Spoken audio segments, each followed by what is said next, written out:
안녕하세요, 임영환입니다. 피곤할 때는 초콜릿 하나 먹으면 에너지가 좀 생기는 것 같습니다. 특히 2월에는 연인들의 이벤트 발렌타인데이가 있잖아요. 지난주가 발렌타인데이였다 보니까 마트에 가니까 초콜릿이 정말 많더라고요. 그런데 2월 14일 이날은 대한민국 사람이라면 절대 잊지 말아야 될 날이기도 합니다. 바로 한 독립운동가의 사형 선고일이기 때문인데요. 이분이 지구영웅전 오늘의 주인공입니다.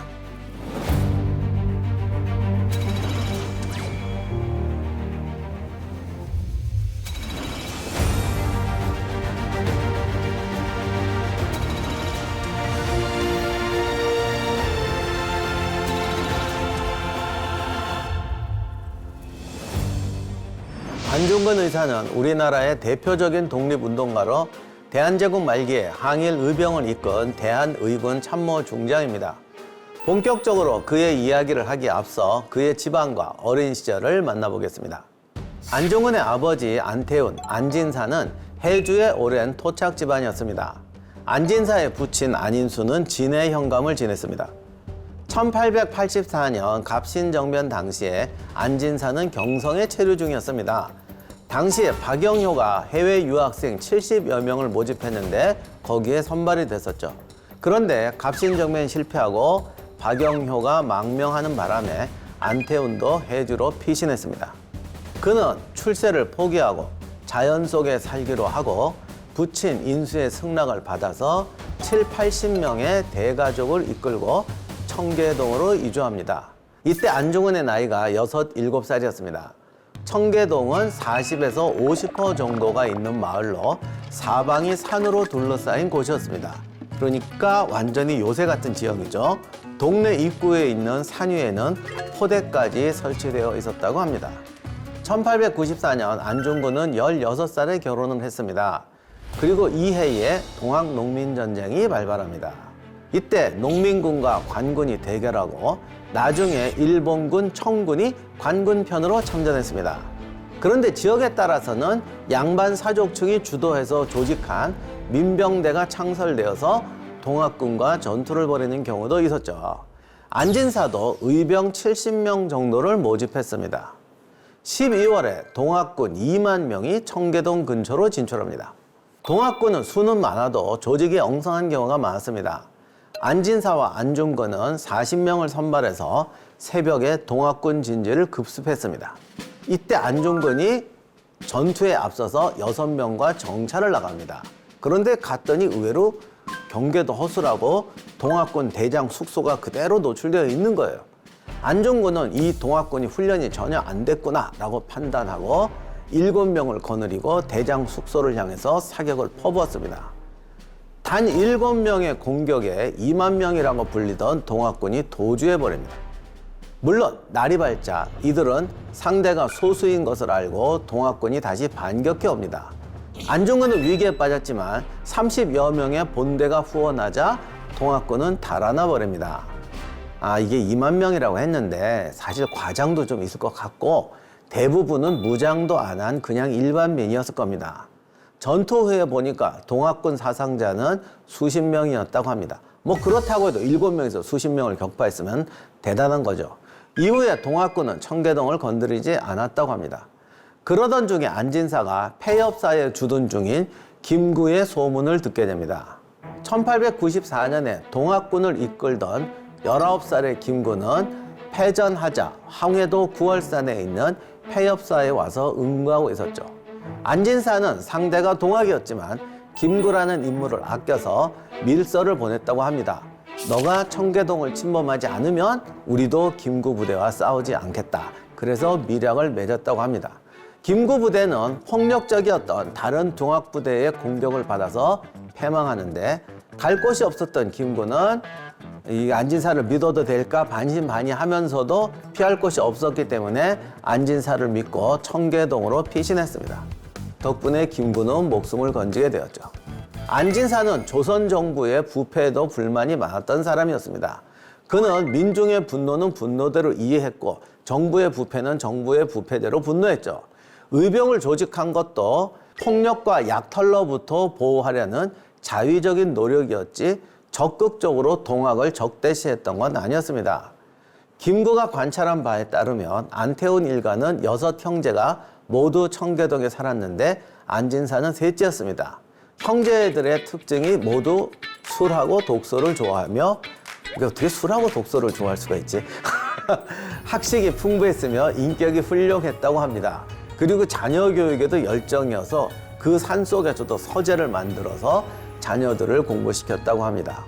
안진사는 사람을 압도하는 기운이 있었지만 아주 소탈하고 아랫사람들에게 교만하지 않았으며 친절하고 정중했다고 합니다.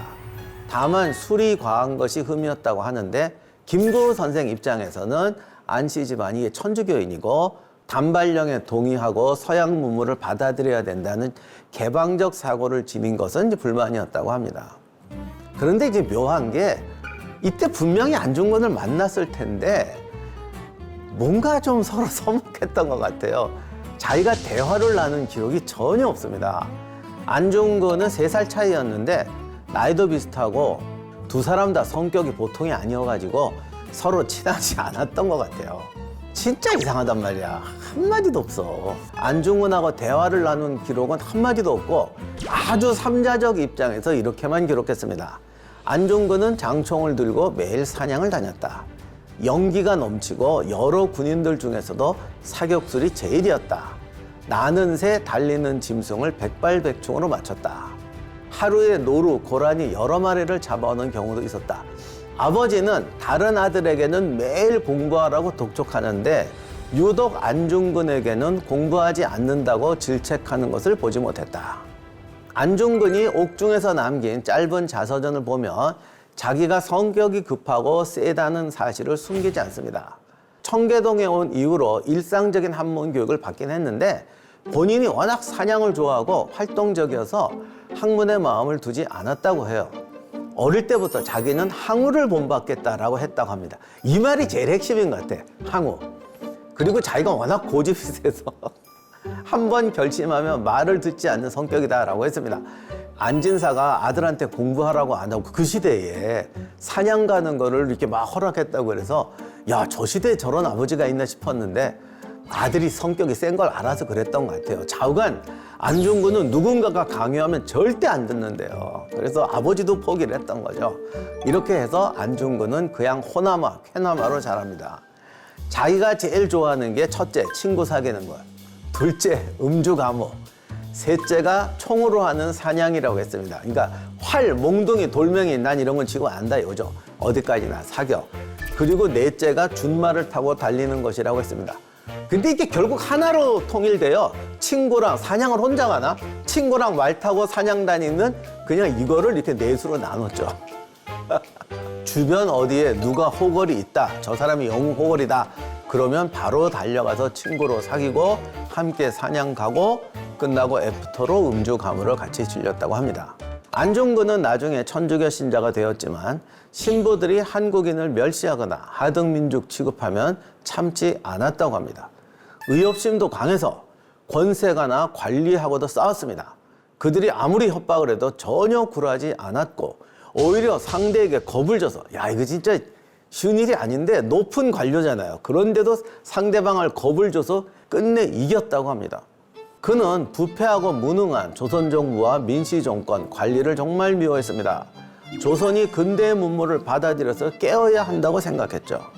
그리고 마지막인데 본인은 공부와 담을 쌓은 사람처럼 얘기를 했는데 사실은 근대화에 관한 관심도 높았고 세계 정세에도 관심이 높았고 말처럼 무지하지도 않았습니다. 미국 독립전쟁 때 조지 워싱턴 일화를 상당히 자세하게 알고 있었어요. 시도 쓸 줄 알았고 글씨도 명필이었죠.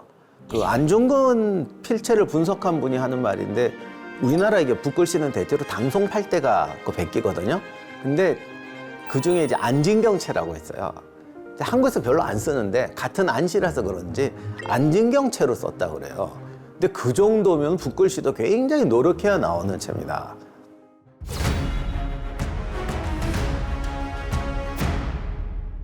을사늑약이 맺어지자 안진사가 화병이 도집니다.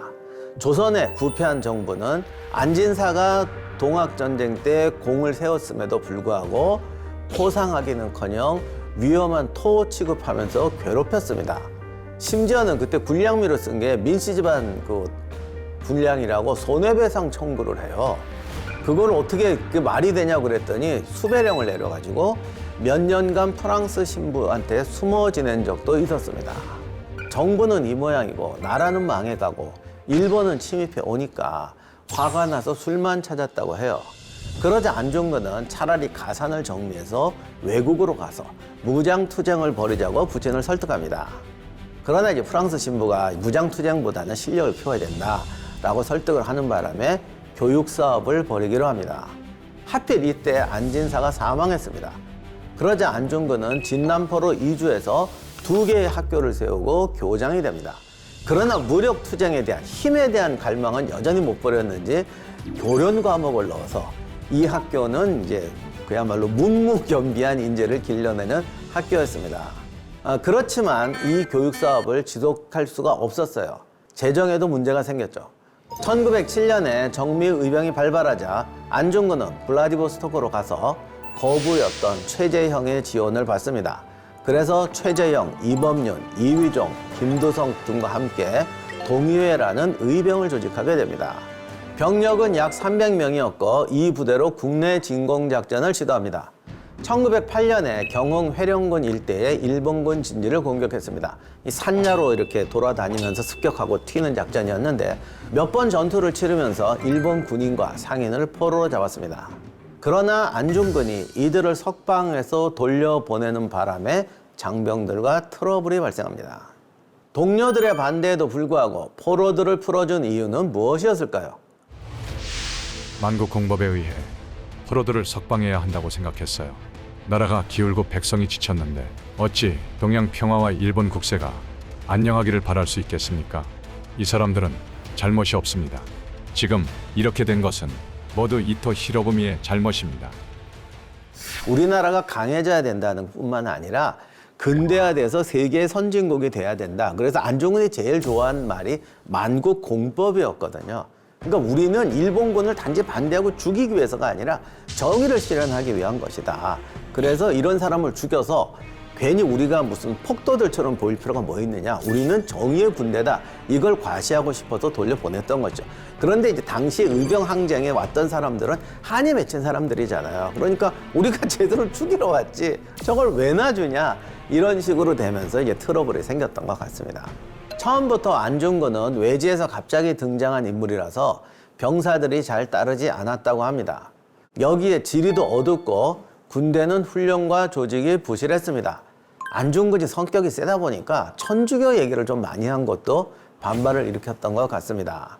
자, 그런데 이 부대는 그 함경도 산속을 돌아다니면서 이동하는 부대입니다. 보급도 여의치 않고 사기는 떨어졌는데 일본군이 습격해오자 군대가 분해되었습니다. 남은 부대원들을 수습하다가 매복 공격을 당하자 남은 부대원들도 흩어집니다.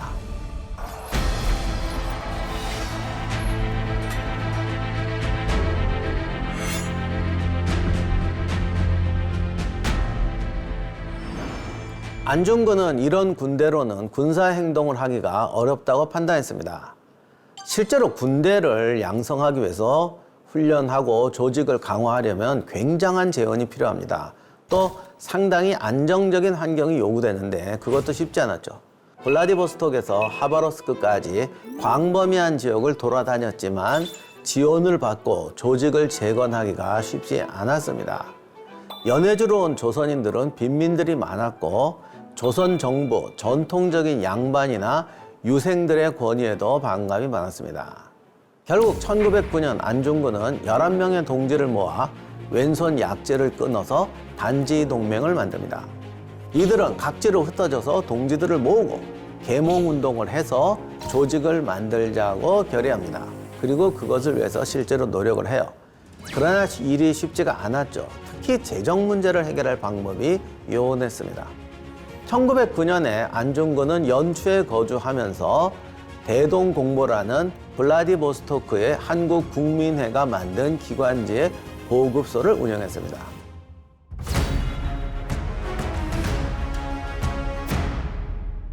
안중근 자서전에 의하면 문득 가슴이 답답해서 연초에서 블라디보스톡으로 떠났다가 이토 히로부미가 하얼빈에 온다는 소식을 듣고 거사를 준비했다고 합니다. 이 진술은 꼭 그대로 믿기는 어렵죠. 당시 추미련 의장이던 이토는 일본의 만주 정책, 러일 협력 등을 논의하기 위해서 10월 26일에 러시아의 재무대신 블라디미르 쿠콥초프와 회담하기로 했습니다. 장소는 하얼빈이었는데요. 하얼빈은 러시아가 청나라로부터 할양받은 땅이었습니다. 이 회담이 보도된 건 1909년 10월이었어요. 안중근이 갑자기 블라디보스톡으로 떠난 거는 자신과 관련을 맺고 있던 대동공보를 통해서 이 정보를 입수했기 때문일 수도 있습니다. 실제로 그때 내가 안중근에게 전보를 쳤다라고 또 이렇게 증언하는 분들이 여러 명 있습니다. 안중근은 블라디보스톡에 도착했으나 자금이 부족했습니다. 안중근은 황해도 의병장 출신인 이석산을 찾아가서 거의 강제로 100원을 뺏었다고 합니다. 그런데 이 진술도 이석산, 그러니까 본명은 이진용인데요. 이진용을 보호하기 위해서 한 말일 수도 있고요. 또 그때 이진용이 사실은 무기 구입 자금을 가지고 있었는데 뭐 그것 때문에 싸웠다는 설도 있습니다. 실제로는 그에게 이토 암살 계획을 설명하고 돈을 빌렸을 가능성도 있습니다. 이때 또 하나, 이진용이 그때 권총을 아주 멋있는 걸 가지고 있었대요. 그래서 자신의 권총하고 바꿨다고 합니다. 근데 이진용이 돈을 줬는데 총까지 주는 건 좀 그래가지고 못 준다고 꽤 싸웠대는데 좌우간에 뭐 협박해서 강제로 뺏은 건 아니라고 합니다. 그러니까 설득해서 바꿨대요. 이진용은 나중에 계속 무장투쟁에 종사하다가 밀정의 밀고로 체포되어서 처형되었습니다. 자, 이렇게 권총과 장엄을 얻은 안중근은 이전에 국내 진공작전 때 동지였고 그때 일본군에게 포로가 되어 구속되었다가 탈출한 우덕순을 불러서 함께 하얼빈으로 출발했습니다. 그런데 문제는 두 사람 다 러시아를 못했습니다. 그래서 유동하에게 부탁해서 하얼빈으로 같이 가자고 합니다. 나중에 러시아어를 하는 조도선이 추가로 가담합니다. 체가구역에서 영무원에게 열차 운행 정보를 물었는데 이 영무원이 이토가 탄 특별 열차가 모레 아침 6시에 체가구에 도착한다는 묻지도 않은 정보까지 친절하게 알려주었습니다. 안중근은 아침 6시면 그 기차가 역에 정차하지 않거나 정차에도 이토가 내리지 않을 가능성이 높다라고 생각해서 저격팀을 둘로 나누기로 합니다. 우덕순과 조도선이 체가구에서 잠복하고 자신은 하얼빈에서 대기하기로 했습니다. 안중근의 판단은 정확했어요. 26일 6시에 특별 열차가 체가구역에 정차는 했는데 날이 춥고 그래서 이토는 내리지 않았다고 합니다. 애초에 안 내릴 계획이어서 역의 인파를 통제했기 때문에 역에 사람이 들어갈 수도 없었다고 합니다. 자, 이렇게 체가구를 떠난 열차는 아침 9시에 하얼빈에 도착했습니다. 안중근은 7시에 숙소를 나서서 찻집에서 차를 마시며 기다리고 있었습니다. 오래 기다려서 2잔 시켜서 드셨답니다. 자금이 좀 필요해서 이래서. 기차가 도착하자 안중근은 역사로 걸어 들어갑니다. 불행하게도 안중근은 이토의 얼굴을 몰랐습니다. 오래전에 사진을 본 적이 있는데 지금 모습하고는 많이 달랐어요. 이토는 암살 음모를 대비해서 자신의 사진이 유포되지 않도록 했다고 합니다.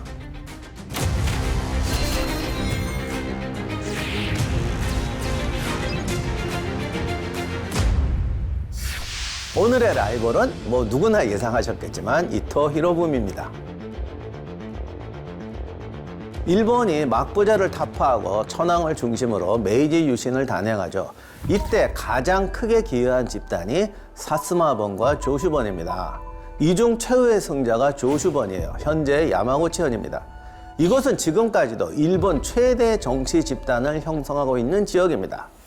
얼마 전에 암살된 아베 신조 수상이 바로 이 야마구치현의 정치가 집안 출신입니다. 부부가 다 그쪽 인맥입니다. 이토 히로부미는 바로 이 야마구치현에서 태어났는데 야마구치현의 유명인사는 아니었어요.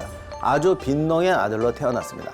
아버지가 워낙 가난해서 다른 집안 양자로 들어갔는데 그 양아버지도 또 가난해서 또 다른 집안 양자가 됐는데 그 집안이 이토입니다. 그래서 성이 이토가 되었어요. 아버지는 말단 보병인 아시가루였습니다. 이게 세습되니까 이토 히로부미도 아시가루였죠. 그래서 사병으로 근무하다가 어떻게 같이 근무하는 쪽에서 친구를 만나서 유명한 조낭 양이론자였던 요시다 쇼인의 제자가 됩니다. 그러나 요시다 쇼인 학당에서 이토 히로부미는 신분이 미천하다고, 그러니까 참 근대화하자는 애들도 신분 따지던 시대였어요. 그래서 문 밖에서 수업을 들었다고 합니다. 처음에는 열렬한 양위파였죠. 양이라는 건 이제 서양 세력을 몰아내야 된다, 배척하는, 우리식으로 말하면 위정척사파 같은 겁니다. 그래서 젊었을 때는 이제 영국 공사관 방화 음모에도 참여했고, 이후 여러 차례 테러 음모에 가담했습니다. 실제로 사람 죽였다는 설도 있습니다. 1863년에 적을 무찌르려면 적을 알아야 한다라고 주장을 해서 동양이었던 이노우에 카오루와 함께 영국으로 건너왔습니다.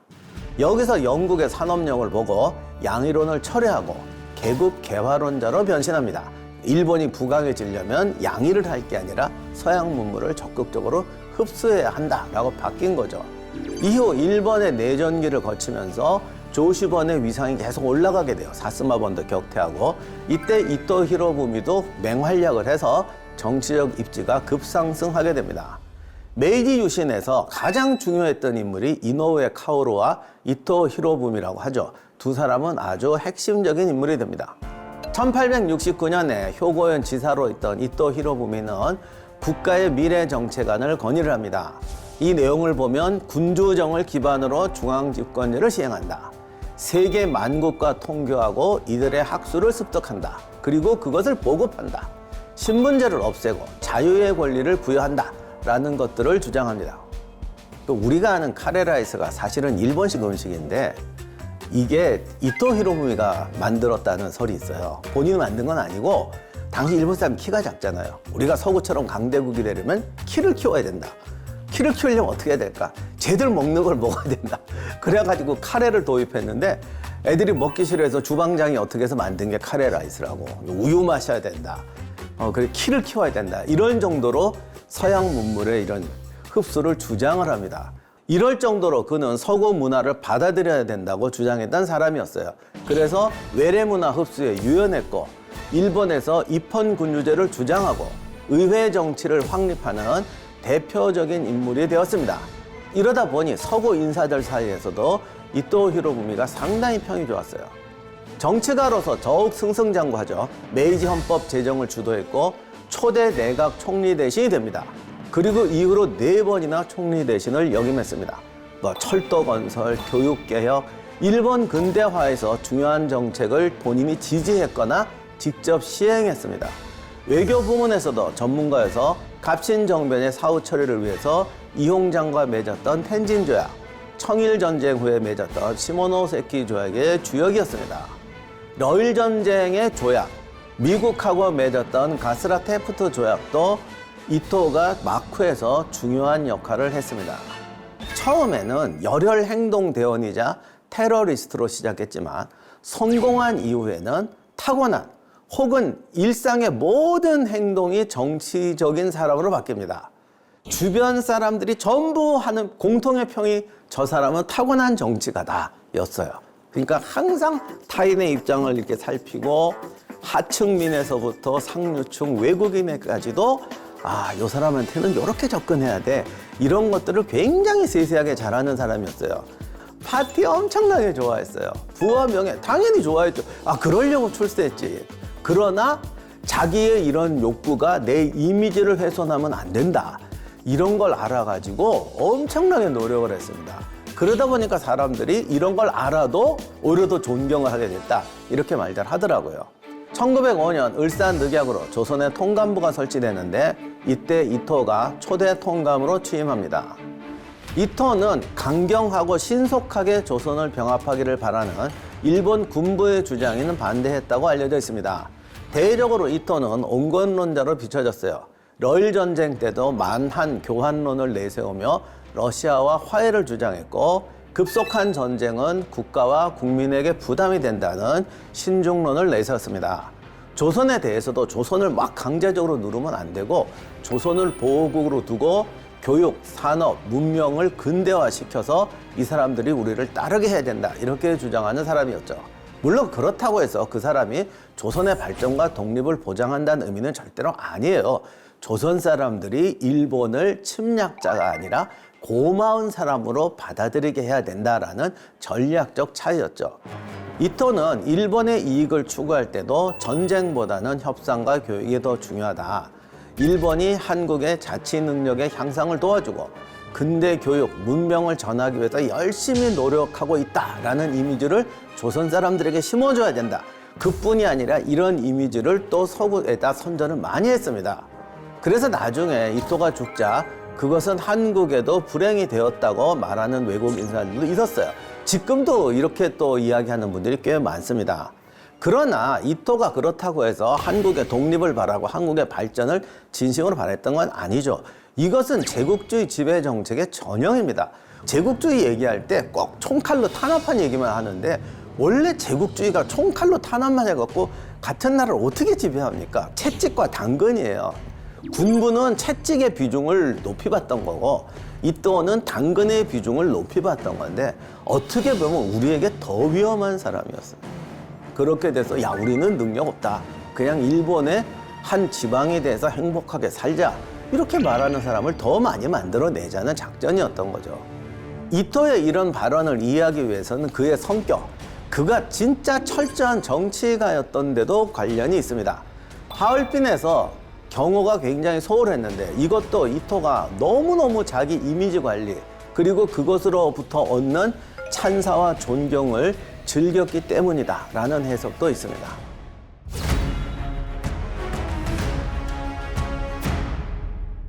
안중근은 신문조서에서 자신의 직업을 사냥꾼이라고 대답했습니다. 이게 약간 의미심장한 발언이었는데 하얼빈에서 이토는 열차에서 내립니다. 그리고 환영단 쪽으로 먼저 가요. 그래서 그 사람들하고 인사를 하고 다시 뒤로 돌아서 걸었습니다.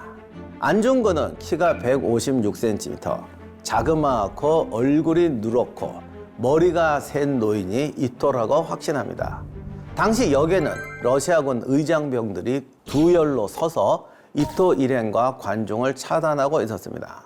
그런데 병사들 간격이 좀 넓어서 2, 3보 간격으로 서 있었다고 합니다. 안중근은 도열한 병사들 뒤에서 천천히 이토와 함께 걸었습니다. 되돌아서 걷던 이토가 막 안중근의 정면을 지나쳤어요. 요때 병사들 사이로 공간이 열렸습니다. 안중근은 후열에 있던 병사와 병사 사이로 들어가서 권총을 뽑았죠. 이때 이토는 이미 안중근을 지나쳤기 때문에 약간 비스듬히 측 후방에서 상박 이쪽을 조준해서 세 발을 발사했습니다. 발사 각도나 조준 방식을 미리 특별히 계획했던 건 아니고 병사들과 사람들 사이에서 이토가 노출되기만 기다렸다가 사계가 딱 열렸을 때 기회를 놓치지 않고 발사했다고 합니다. 두 사람 간의 거리는 7m였습니다. 혹시 이토가 아닌 엉뚱한 사람을 쐈을지 모른다라고 생각해서 주변에서 눈에 띄는 일본인들을 향해서 한 명에 한 발씩 4발을 발사했습니다. 이토에게 쏜 3발은 다 명중했습니다. 나머지 4발 중에 3발이 명중했고 한 발도 사실은 명중했는데 옷들이 두텁다 보니까 그 수행원의 외투를 뚫고 지나갔습니다.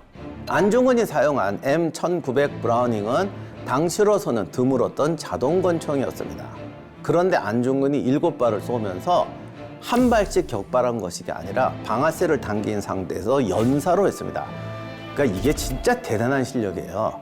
당시 탄창에는 8발이 있었는데 안중근은 7발째를 발사하고 아직 한 발이 남아 있었지만 더 쏠 사람이 없다고 생각해서 방아쇠를 놓았습니다. 그 순간에 옆에 있던 영국 장교가 팔을 쳐서 총을 떨어뜨렸다고 합니다. 그러면 6초 동안 러시아 병사들은 뭐 하고 있었을까? 당시 병사들은 밭드로총 하고 있었습니다. 이게 전문적인 경호 훈련을 받은 경호 인력이 아니다 보니 가뜩이나 밭드로총 하고 있으면 움직이지 말라고 교육을 받잖아요. 경호 훈련은 총소리를 들으면 무조건 자기 보호 쪽으로 몸을 날리는, 그래서 이게 본능하고 거부되는 훈련을 받는데 이거를 안 한 보통 병사들이 경호를 하면요 몸이 굳어요. 그러니까 이쪽이 그냥 가만히 있었던 거죠. 이토 히로부미는 총에 맞은 뒤에 30분 만에 사망하게 됩니다. 일설에는 주변 군인들이 안중근 의사를 체포하려고 하자 코레아 우라, 즉 한국 만세를 3번 외쳤다는 설도 있습니다.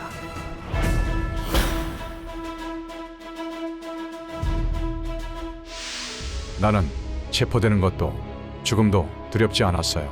목숨을 구걸하는 것보다 오로지 우리의 상황을 알리는 것이 중요했습니다. 우리의 독립의지와 일본의 만행을 전 세계에 알린다면 우리 조국의 독립을 확신할 수 있었어요. 안중근은 이토를 살해한 이유로 15가지 죄를 들었습니다. 명성황후 살해, 고종폐위, 을사오조약, 정미칠조약을 억지로 체결한 죄, 무고한 한국인, 즉 의병 진압할 때 무고한 한국인을 살해한 죄, 정권 찬탈, 철도, 광산, 산림 천택을 뺏은 것, 일본의 제1은행권을 강제로 유통한 것, 군대 해산한 것, 교육 방해한 것, 한국인의 외국 유학을 금지한 것, 교과서를 압수해서 소각하고 한국인이 일본의 보호를 받고 싶어 한다고 세계를 속인 죄, 한국이 무사태평하다고 천황을 속인 죄, 동양 평화를 파괴한 죄, 일본 천황 폐하와 부항과 태왕제를 시해한 죄 등을 들었습니다.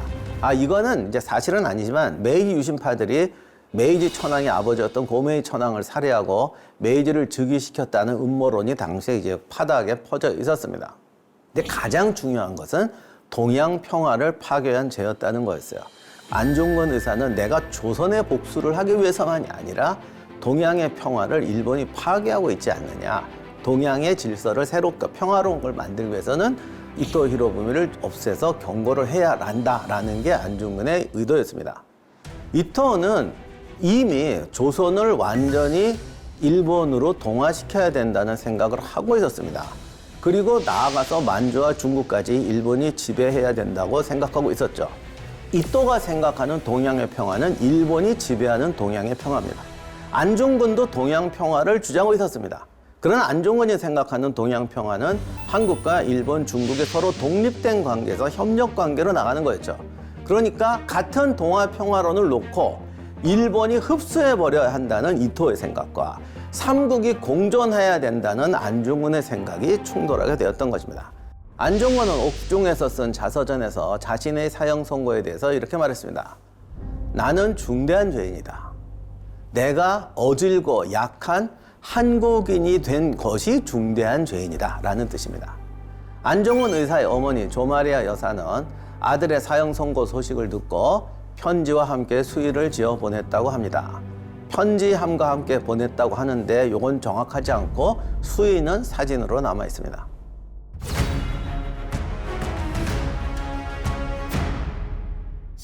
안중근은 리순 감옥에서 한중일 삼국의 공존을 위한 구상을 글로 정리했습니다. 이 글을 완성하기 위해서 사형 집행을 미뤄달라는 요청까지 했다고 합니다. 이 글은 완성되진 않았지만 주요한 내용은 알려져 있습니다. 먼저 안중근은 강자의 책임을 강조합니다.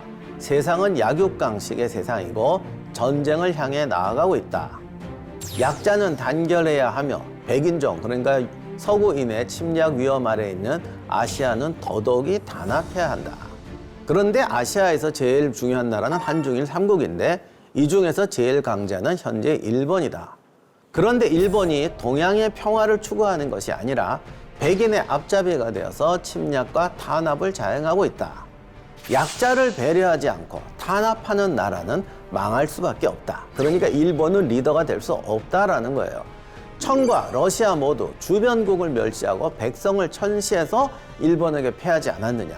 그래서 너희가 신흥 강국이 되었는데 이거를 교훈으로 삼아야지. 그 반대로 행동하면 어떡하느냐라고 말하는 겁니다. 물론 이 이야기를 들으면 원론적인 설교처럼 들립니다. 그러나 실제로는 그렇지 않아요. 안중근은 국제사회를 낭만적으로 보지 않았어요. 세상은 냉혹하다고 철저하게 인식하고 있습니다. 그리고 또한 굉장히 현실론자였어요. 러시아, 미국, 청나라 어떤 나라에 대해서도 착한 나라라고 기대하지 않습니다. 냉정하게 약육강식의 논리 하에서 이 세 나라가 어떻게 살아가야 하느냐라고 진단하고 있는 것이죠. 국제관계에서도 도리를 이야기는 합니다. 뭐 정의로워야 되고, 그러나 정의감만 가지고는, 명분만 가지고는 좋은 세상을 만들 수 없다. 현실적인 이해관계, 지정학적 관계를 들어서 설명하고 이것이 서로에게 이익이니까, 명분이 아니라 이것이 실제적인 이익이니까 이렇게 해야 한다라고 주장합니다. 어린 시절부터 안중근이 유학 공부를 좋아하지 않고 시종일관 의병, 무력투쟁에 전념했던 것도 무력의 힘을 의존해서가 아니라 세상은 명분이 아니라 현실이다. 이런 현실 인식의 결과라고 생각됩니다. 그래서 안중근은 이렇게 말합니다. 일본이 청과 러시아와 대립할 때 한국은 일본의 좋은 우군이 될 수 있는 지정학적 위치를 지니고 있다. 그러므로 한일 양국은 더욱 우호해야 한다. 안중근의 동양평화론은 아시아의 미래에 대한 대전략적인 접근인 동시에 서희의 외교와 같이 한일 간의 지정학적 이해관계를 설명함으로써 통감부를 통해서 지금 집행하고 있는 일본의 무력 통치에 대해서 전향적인 자세를 유도하고 있는 것입니다. 이 글은 사형 집행 전까지 완성을 하지 못해서 미완으로 끝났습니다. 그러나 안중근의 큰 구상은 남아 있는데요. 리순을 중립지대로 해서 대한제국, 일본, 청나라 3국의 협력기구를 세우자. 3국이 공동은행을 설립하고 공용화폐를 사용하자. 이 말이 사실 좀 충격적일 수 있는데 한국사 연구의 대가였던 모 교수님은 이 구상이 EU와 같은 구상이라고 평가했습니다. 이게 말이 됩니까? 라고 말하실 분도 계신데 EU도 처음 만들 때 나라의 반발이 굉장히 심했습니다. 우리나라의 정체성이 없어지는 것이 아니냐. 그러니까 결국은 강한 적 앞에서 우리가 단결하기 위한 방법이라는 것이죠. 그리고 3국이 연합군을 구상해서 서양 열강의 침입에 공동으로 맞서자. 이 군대 젊은이들은 어학도 같이 배워야 된다. 이런 말까지도 했습니다. 그리고 일본의 지도 아래 3국의 경제 개발에 힘쓰자고 했습니다. 3국 황제가 공동으로 인정하는 중재자를 두고 상호 주권을 존중하는 평화적 관계를 맺자는 안도 제시했죠. 제가 안중근이 현실적이라고 말했는데 이런 구상을 보면 너무 낭만적인 구상이 아니냐 이렇게 말하실 수도 있을 것 같아요. 이 글은 사형 선고를 앞둔 32살의 젊은이가 쓴 글이라는 걸 전제하고 이해해야 합니다. 제가 30대 초반일 때 생각해 봐도 세상에 대해서 우리가 얼마나 많이 알고 있겠습니까? 그리고 제가 이 글 준비하다 깨달았는데 요즘 우리는 엄청난 정보의 홍수 속에 살고 있잖아요. 그리고 세계가 급변하고 있잖아요. 근데 지금 이렇게 나오는 의견들도 보면요. 황당한 얘기들 너무 많아요. 어느 나라에 누가 대통령이 되고 누가 됐으니 앞으로 이렇게 될 거예요. 정말 황당한 얘기들 현재도 너무너무 많습니다. 그러므로 외국과 세상을 운영하는 전략을 세운다는 건 결코 쉬운 일이 아니에요. 그러므로 안중근이 했던 이런 설들이 현실에서 이런 문제가 생기지 않느냐. 여러분 머릿속에 이런 생각이 드시겠지만은 아직 그런 단계까지는 아니고 큰 틀에서 이야기하는 거라는 걸 좀 생각해 주셨으면 합니다. 안중근의 입장에서는 당시 조선이 처한 현실, 세계가 처한 약육강식의 세상에 대해서 자신의 문제의식, 이상적인 미래에 대한 소망을 적은 글이죠. 그리고 대전략적인 관점에서 설계한 글입니다. 그러므로 이 방법의 현실성, 현실에서 적용하기 위해서는 어떻게 해야겠냐가 아니라 그 방법이 추구하는 방향을 생각해야죠. 공용화폐가 굉장히 거부감 있게 들릴 수도 있지만 지금 사실 우리는 공용화폐까지는 아니지만 기축통화제도라는 걸 두고 있어요. 그 당시에는 기축통화라는 게 없던 시절입니다. 그러니까 공용화폐가 기축통화로 바뀔 수도 있는 거예요. 그리고 지금 누구나 다 기축통화를 인정한 상태에서 경제적 협력 관계를 구상하고 있잖아요. 그리고 뭐 미국의 달러화가 기축통화여야 한다는 분과 저 나라 돈이 돼야 된다. 이거 지금도 많은 갈등을 일으키고 있습니다. 군사협력, 교황을 중재자로 둔다. 이런 주장에 대해서 감정적이고 종교적 반발도 있을 수가 있습니다. 그러나 이런 것은 어디까지나 큰 틀이에요. 안중근이 근대 세계의 원리를 제대로 본 거는 맞습니다. 1909년에 세계는 아무리 강대국이라도 일국 마음대로 할 수가 없습니다. 주변국과 협력 없이 살아갈 수 없는 세상이 되었어요. 1909년에 이런 생각하기가 절대 쉽지가 않습니다. 우리는 이미 국제연맹도 거쳤고 유엔이라는 것도 보았고 얼마나 어떤 역할을 하고 어디에 한계가 있는지까지 다 겪었습니다. 현재 세계인들을 걱정하게 하는 러우전쟁, 중동전쟁, 미중 갈등도 강대국들의 횡포에 대한 비판 또는 신경제블록 이런 우려도 따지고 보면 세계는 공존하며 살아야 된다는 전제 하에서 논의되고 있는 거죠. 그러니 1909년에 더욱이 세계 물속을 모르던 조선에서 이런 원리를 이해하고 설명했다는 건 대단한 성각이라고 할 수가 있습니다. 로마 교황청도 20세기 이후로는 세속 권력이 아니라 정신적, 양심적인 지주로서 국제 분쟁과 세계 갈등에 영향을 발휘하기 위해서 노력하고 있어요. 그것이 얼마나 영향을 끼치는지는 알 수 없지만 노력하고 있고 그 존재를 우리 모두가 인정하고 있지 않습니까? 바티칸에 가봤더니 교황이 어디를 갔다 오느냐, 어떤 말을 했느냐에 따라서 바티칸 방문객이 막 바뀐대요. 갑자기 어떤 약소국의 어떤 이런 게 뭘 이렇게 메시지가 나가면 약소국 출신들이 막 오고요. 어떤 특정 문제에 대해서 메시지가 나오면 그쪽 분들이 막 온대요. 그런 것이 우리의 현실이거든요. 이런 점에서 안중근은 정말로 선각자였습니다. 그의 짧은 삶은 학문 연구나 사색의 틈이 없었을 것 같은 행동가처럼 보이지만 그분이 절대 감정이나 분노에 의거해서 행동하는 사람이 아니었음을 보여주는 글이 동양평화론입니다.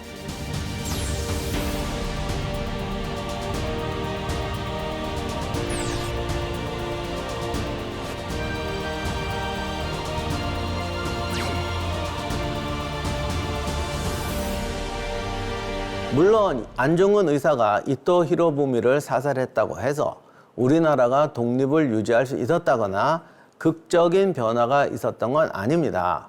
하지만 그의 삶과 사상은 우리에게 많은 메시지를 전해줍니다. 그 메시지를 세 가지로 정의해보자면 첫째, 안중근 의사는 탁월한 전략가이다. 의병투쟁이 무력할 때 국제 열강에 우리의 독립 의지를 전하고 일본 침략의 부당성을 고발하기 위해서 이토 히로부미를 저격했습니다. 공판 과정에서도 거사의 목적을 알리는 것을 최우선으로 했습니다. 두 번째로 그는 위대한 실천가이자 행동가였습니다. 100여 년 전에 이미 그는 아시아 평화체제를 구상했고 구체적인 실천 방향을 그려나가려고 노력했습니다. 그리고 문명 개화가 독립의 전제 조건이라고 알게 되면서 일본의 보호 정치는 우리에게 문명 개화가 아니라 국권 침탈이라는 것을 깨닫는 순간에 바로 무장투쟁의 선두에 나섰습니다. 세 번째로 안중근 의사는 평화주의자이자 의인입니다. 우리 민족의 이익만을 추구하는 이기적이고 편협한 민족주의자가 아니라 동북아의 평화와 공동 번영을 중요시하고 그것을 구상한 평화주의자입니다. 그래서 포로에 관해서도 국제공법을 준수하려고 노력했고 본인도 그에 따라서 정당하게 재판받기를 당당하게 요구했습니다. 이렇게 그는 조국이 식민지의 나락으로 떨어지는 현실을 타개하기 위해서 애국 계몽 운동을 실천한 교육자였으며 직접 의병투쟁에 참가한 실천적인 애국 독립투사였죠.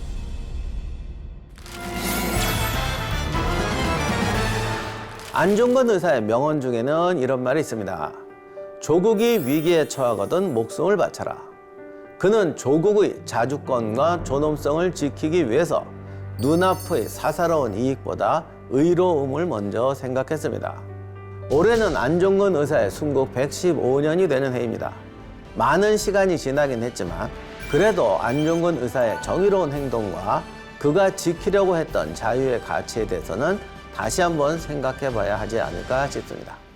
오늘 지구 영웅전은 여기까지입니다. 그리고 저희는 잠시 재정비의 시간을 거쳐서 새로운 시즌으로 돌아올 예정입니다. 사실 제가 너무 힘들어서 시즌제가 좋더라고요. 이건 정의의 문제가 아니라 생존의 문제입니다. 그래서 제가 시즌제를 하자고 그랬어요. 잠시 쉬었다가 더 좋은 영상으로 찾아뵙도록 하겠습니다. 감사합니다. 우리가 토전사 처음 할 때는 지하 창고 같은 데서 했거든요. 근데 갑자기 왜 이게 이렇게 럭셔리한 데서 하니까 제가 적응이 좀 힘들었던 것 같아요. 사실 처음에는 그 부담이 컸어요. 저 사람이 무슨 영웅이야. 쟤 이런 짓 했는데. 근데 우리가 영웅의 눈을 좀 더 관용적으로 봐서 특정한 업적을 세운 사람들을 찾아보자. 아문젠도 넣고 탐험가도 넣고 뭐 좀 학자도 좀 넣고 이렇게 돼서 퀴리 부인도 넣고 남미의 정글에서 돌아가신 분도 넣고 이러기를 바랍니다. 그러니까 이 사람 왜 안 해요? 이러지 마시고 조회수를 올려주세요. 그러면 다 나오게 돼 있어요. 좌우간 시즌2는 확실히 하기로 했으니까 조만간에 다시 뵙도록 하겠습니다. 미키마우스 하는 날까지.